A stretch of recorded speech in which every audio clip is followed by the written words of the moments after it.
Giữa sa mạc Namib, một trong những nơi khắc nghiệt và cổ xưa nhất hành tinh, có một ngôi làng đang chìm dần vào quên lãng. Những cơn gió mang theo cát mịn len lỏi vào từng khung cửa vỡ, từng hành lang mục ruỗng. Nơi đây từng là thiên đường, nhưng giờ là tàn tích. Hôm nay, bạn sẽ cùng tôi quay ngược thời gian, đến với Konmanskorp, ngôi làng bị bỏ hoang kỳ lạ giữa lòng châu Phi hoang dại. Ngôi làng ảo ảnh giữa sa mạc. Có một nơi trên trái đất, nơi mặt trời thiêu đốt từng hạt cát, nơi gió rít như tiếng thở cuối cùng của linh hồn bị lãng quên. Đó là nơi không nên có sự sống, không nên có con người, nhưng có một thị trấn từng hiện hữu, một cách kỳ lạ, như ảo ảnh trong một cơn mê sảng. Người ta gọi nó là Konmanskorp, và nếu bạn chưa từng nghe cái tên này, thì đó là bởi vì chính nó đã bị lãng quên. Konmanskorp nằm giữa lòng sa mạc Namib, một trong những vùng đất khắc nghiệt và cổ xưa nhất hành tinh. Trong suốt hàng triệu năm, nơi đây chỉ có cát, đá và gió, cho đến một ngày định mệnh của năm 1908. Zacharias Liwala, một công nhân đường sắt người Namibia, đang làm việc gần Luderitz thì phát hiện một viên đá kỳ lạ phản chiếu ánh sáng mặt trời. Không ai ngờ được rằng đó chính là viên kim cương đầu tiên được tìm thấy trên vùng đất này. Và rồi, cơn sốt bắt đầu. Người Đức đến. Họ mang theo máy móc, tiền bạc và cả tham vọng. Trong vòng vài tháng, giữa lòng sa mạc khô cằn, một thị trấn châu Âu mọc lên như thể có bàn tay vô hình nhào nặn từ ảo ảnh. Konmanskorp trở thành một ốc đảo kỳ dị giữa hoang mạc, vừa xa xỉ, vừa siêu thực. Ở đây có nhà hát, có trường học, có bệnh viện với máy X-quang tiên tiến nhất châu Phi, có sòng bạc, có nhà máy làm nước đá, có cả hệ thống điện riêng. Mọi thứ đều được vận chuyển từ hàng ngàn cây số xa xôi, từ châu Âu đến đây để thỏa mãn cuộc sống của giới tinh hoa săn kim cương. Nhưng liệu đó có phải là sự thịnh vượng thực sự, hay chỉ là một giấc mộng trên cát? Ngày nay, nếu bạn bước vào Konmanskorp, bạn sẽ không nghe thấy tiếng cười, tiếng nhạc hay tiếng bước chân sang trọng nữa. Chỉ còn tiếng gió và tiếng cát. Những lớp cát đang len lỏi qua các khe cửa, như thể muốn nuốt trọn ký ức con người từng tồn tại ở đây. Câu hỏi được đặt ra là tại sao họ lại rời bỏ nơi từng là viên ngọc quý giữa sa mạc này? Điều gì khiến một cộng đồng thịnh vượng đột ngột biến mất như chưa từng tồn tại? Konmanskorp không chỉ là một thị trấn bị bỏ hoang, nó là một lời cảnh báo rằng mọi sự thịnh vượng xây trên lòng tham đều có ngày sẽ bị chính tự nhiên nuốt chửng. Nhưng câu chuyện chưa dừng lại ở đó, những người từng sống ở đây đã mang theo những bí mật gì? Có thật là nơi này bị nguyền rủa bởi kim cương? Hay còn điều gì đó, đen tối hơn, sâu thẳm hơn, đang chờ được khai mở dưới lớp cát khô? Chúng ta chỉ mới chạm đến bề mặt. Câu hỏi thực sự là, bạn đã sẵn sàng bước sâu hơn vào thị trấn ma này chưa? Ánh hào quang của sự thịnh vượng. Hãy tưởng tượng, bạn đang đứng giữa một trong những nơi khắc nghiệt nhất hành tinh, nơi không có nước, không có cây xanh, không một bóng người trong hàng trăm km. Nhưng rồi, trước mắt bạn hiện lên một Paris thu nhỏ giữa lòng sa mạc. Đây không phải là ảo ảnh, đây là Konmanskorp, thị trấn của những kẻ mộng mơ và tham vọng. Và vào thời Hoàng Kim, nó là biểu tượng của sự xa hoa vượt khỏi mọi lý trí. Khi cơn sốt kim cương bùng nổ vào đầu thế kỷ 20, tiền chảy về Konmanskorp không ngừng nghỉ. Những viên đá quý được khai thác gần như bằng tay trần, nằm sát mặt đất, dễ nhặt như sỏi, và với kim cương, người ta xây được cả một thế giới. Những người Đức đầu tiên đến đây đã mang theo mọi thứ, không chỉ để sống, mà để sống như vua chúa. Nhà hát được dựng lên giữa sa mạc, nơi các nghệ sĩ opera từ Berlin và Vienna bay đến biểu diễn mỗi cuối tuần. Có trường học, có phòng khiêu vũ, có phòng gym, thậm chí cả sân chơi bowling đúng chuẩn châu Âu. Mỗi buổi sáng, người hầu đi trước rải nước trên cát để chủ nhân không bị bụi bám vào giày khi bước ra khỏi biệt thự. Bệnh viện có phòng X-quang, một điều gần như không tưởng ở châu Phi lúc bấy giờ. Người dân dùng nước đá nhập từ Cape Town để ướp rượu vang và bảo quản tôm hùm. Tất cả những điều tưởng như chỉ có ở Berlin, Munich lại hiện diện giữa một vùng đất khô cằn hơn cả tưởng tượng. Nhưng càng nhìn sâu vào ánh hào quang ấy, ta càng nhận ra điều gì đó không thật. Một cảm giác mờ ảo len lỏi trong từng bức tường được sơn vàng kem, từng hành lang lộng lẫy. Bởi Konmanskorp được xây không phải bằng nền tảng, mà bằng một giấc mộng kim cương mong manh. Thị trấn không tự sản xuất được gì. Mọi thứ, từ nước ngọt, gạch xây, đến cây đàn piano, đều phải trở qua biển, qua cát, qua gió. Một thành phố sống nhờ thứ tài nguyên duy nhất, viên đá lấp lánh phản chiếu lòng tham. Có lẽ chính vì quá giàu có, người ta bắt đầu tin rằng nơi đây không thể sụp đổ. Những bữa tiệc rượu kéo dài cả tuần, những căn biệt thự bỏ hoang chỉ vì chủ nhân muốn xây cái mới lớn hơn.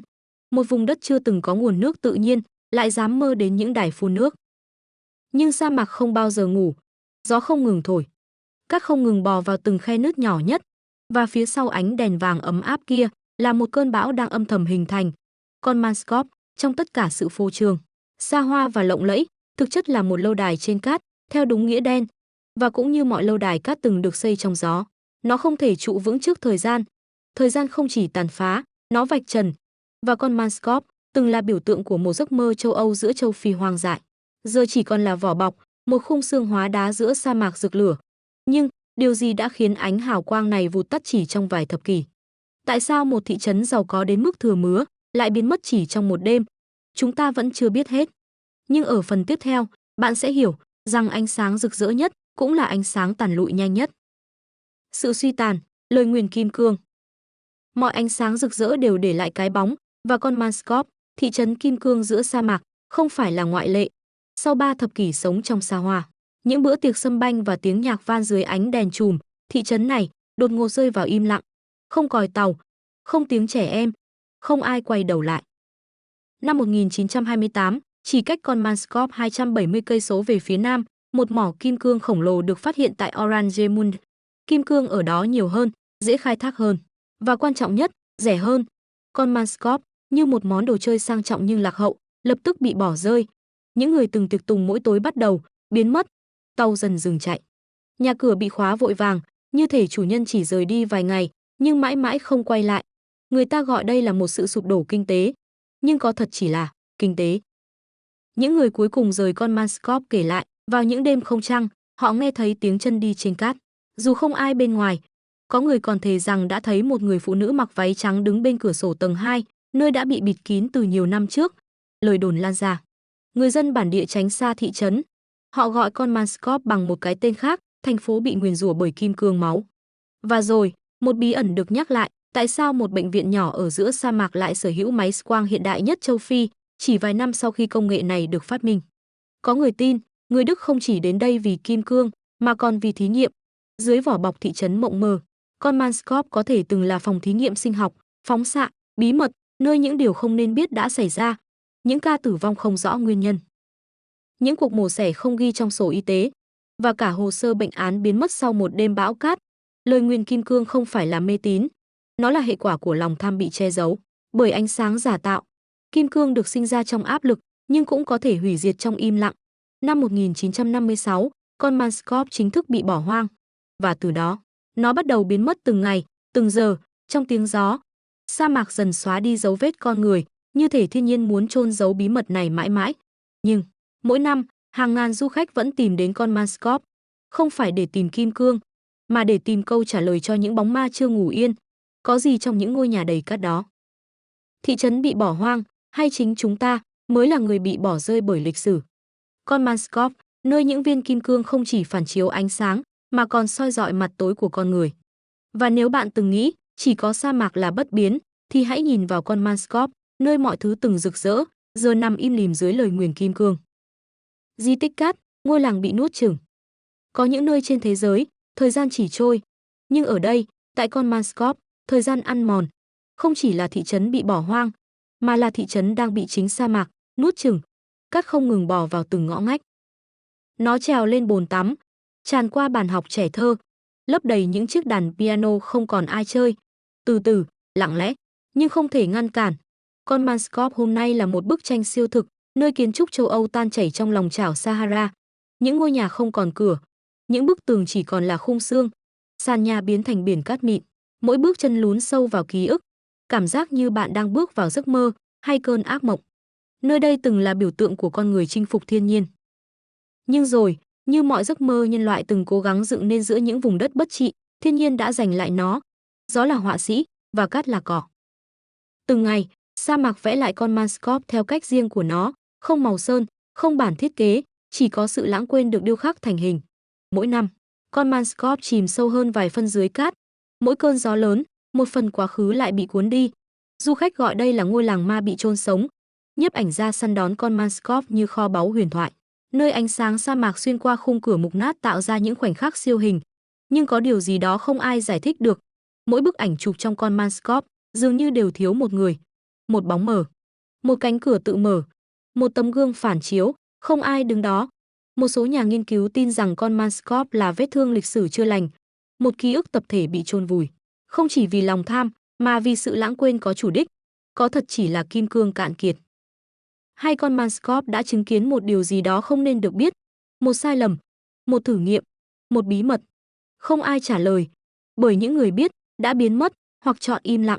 Giờ đây, con Manscop chỉ còn là hóa thạch sống, nơi bạn có thể bước vào quá khứ bằng chính đôi chân mình. Nhưng hãy cẩn thận, vì có những thứ, một khi chạm vào, sẽ ở lại với bạn mãi mãi. Không phải mọi thứ bị chôn vùi đều đã chết. Có những di tích đang ngủ, thì thầm giữa hồi ức. Có những nơi không thuộc về hiện tại. Con Manscop là một trong số đó. Thị trấn này không chỉ tồn tại trên bản đồ, nó sống trong ký ức, trong những hạt cát vẫn còn nhớ tên những người đã bước qua, trong những bức tường vỡ vụn còn vọng lại tiếng dương cầm từ một đêm dạ tiệc đã trôi qua gần một thế kỷ.